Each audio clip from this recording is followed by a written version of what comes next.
Good morning. Well, I thought I was gonna. That was my last little broadcast from my house, but I guess I got one more in me. I got the transfer case changed out on the truck, which I'm telling you that was an absolute bear. I wouldn't recommend doing that by yourself to anybody. But I'm not the type that likes to ask for help. Plus, where I live out here is a good ways out in the country, and I just didn't want to have to bring somebody and the heat and everything else. So I decided to do it by myself. And I'm telling you, it was my fault that the last one that I put in cracked out because I didn't put the skid plate in there. I didn't realize that gives it some rigidity so that it's got something to catch it. And I eventually cracked out the old one again, so I got to put the skid plate back on. But then on top of it, I decided to do the work by myself. And man, that was just a son of a gun because the last time I used somebody, I got a jack under it.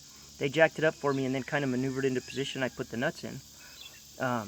This time I got it on my chest, which was hard underneath that truck, and then I benched it up, and I got it slid in, and got a nut started on it, and realized that after I got all the rest of the nuts on it, and I was all proud of myself, I realized that there was a hose and a plug that I didn't put in. So I had to drop the whole thing again, and redo it all over again. Well, how does this relate to life? How does this relate to what I talk to you about on a regular basis?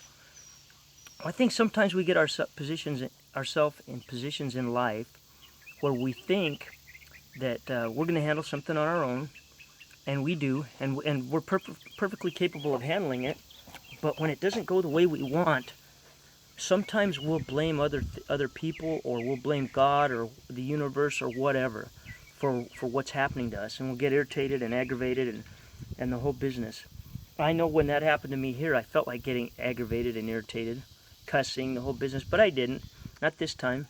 I realized that it was my choice to do it by myself. I didn't bring anybody else out here because it is so far.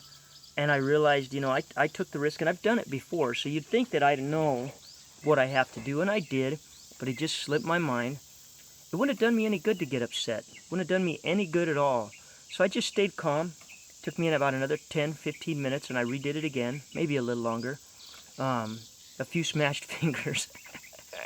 About caved my teeth in with that stinking transfer case the second time. I almost dropped it on my face. But I got it up and got it done. And life can be that way. Sometimes you get yourself in a spot and you just got to stay calm. You just got to realize, you know what? I'm going to get this done. In fact, I felt like I had a little bit of divine intervention there because it went so smooth, actually. And I stayed calm, and I got it done.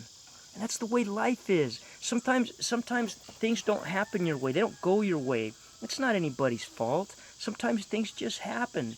The scriptures say that time and unforeseen occurrence befall us all. So sometimes things just happen. Sometimes they're not meant for a reason. And sometimes it's based on our decisions, the things that we did. But you can't get bugged out about it. And if you do start to get bugged out about it, you got to stop for just a minute and think to yourself, is this really worth getting my blood pressure up over? Is this really worth getting down in the dumps for? And more often than not, you're going to find out that it's not worth getting all worked up for. Just get it over with, do what you have to do, and things will work out. And maybe you have to say a prayer. Maybe you have to speak to the universe. I don't know what you do, but for me, I had to say a prayer. I had to say a prayer, just keep me calm, Lord. Help me to get through this. Help me to get done what I have to get done. And boom, it just went. Excuse my appearance. I probably got grease on me. I really don't know because I was underneath that thing with all the grease. But anyway, keep that in mind throughout your day. Try and stay calm. Don't let things bug you out. Don't let things get you all in a tizzy for no reason. And with that, have a great Sunday, and I'll talk to you later in the week, and we'll see you.